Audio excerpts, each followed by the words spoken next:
7वां video है आदमजात परिलोक में। खालिद जब गुफा में दाखिल होता है तो और आगे बढ़ता चला जाता है और गुफा के अंदर एक और गुफा आती है जो एक तरह से बेडरूम है राक्षसों का। वहाँ सारे राक्षस सो रहे हैं।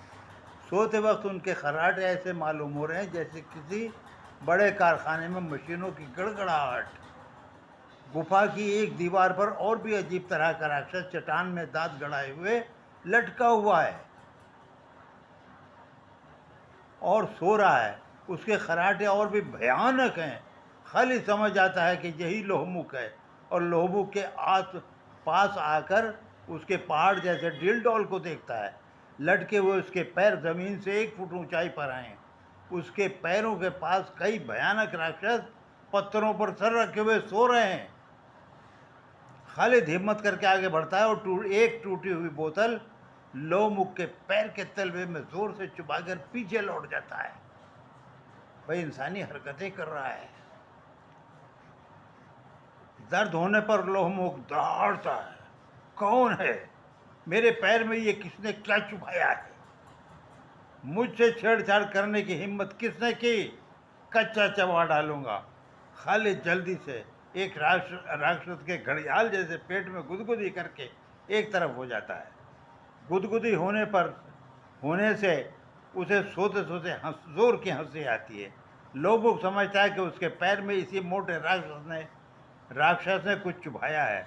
वो उसकी मोटी तोंद पर एक लात रसीद करता है।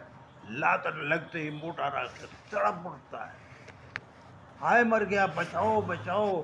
सब राक्षस उठ बैठते हैं। उनमें से कई एक साथ, अरे भाई क्या हुआ? सरदार ने मेरे पेट पर जोर की लात मारी है। मैं सो रहा था, मेरा कोई कसूर नहीं है। लोहमुख कड़क कर बोलता है, झूठ बोलता है कमीने। तूने मेरा पैर जख्मी किया और फिर खिलखिलाकर हंस पड़ा। सब मिलकर लोहमुख का गुस्सा ठंडा करते हैं और सो जाते हैं। खालिद फिर छेड़छाड़ शुरू कर देता है। किसी का कान खींच लेता है, भाई उसे तो कोई देख ही नहीं पा रहा है। किसी की नाक में या कान में लकड़ी घुसाकर पीछे हट जाता है। कभी कोई हड़बड़ा कर जाग उठता है और शरारत के लिए अपने पास लेटे हुए राक्षस से उलझ पड़ता है। बदमाशी कर रहे थे तो इनका भाई यही इलाज है।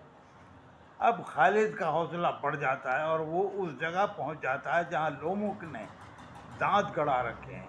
पहाड़ी के ऊपर चढ़ जाता है। वो एक बड़ा पत्थर उसे खोपड़ी पर लुढ़का देता है।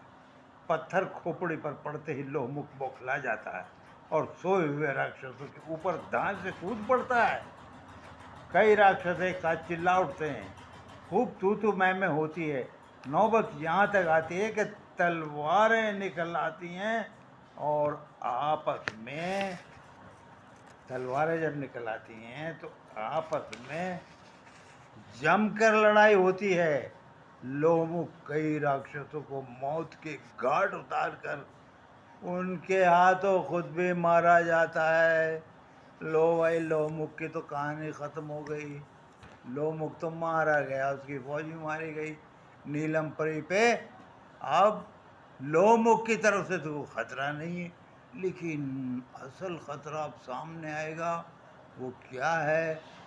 उसका अपना सेनापति जो दुश्मनी पर उतरा हुआ है। तो इसका वीडियो इसके बाद देखते हैं। खुश रहो बच्चों।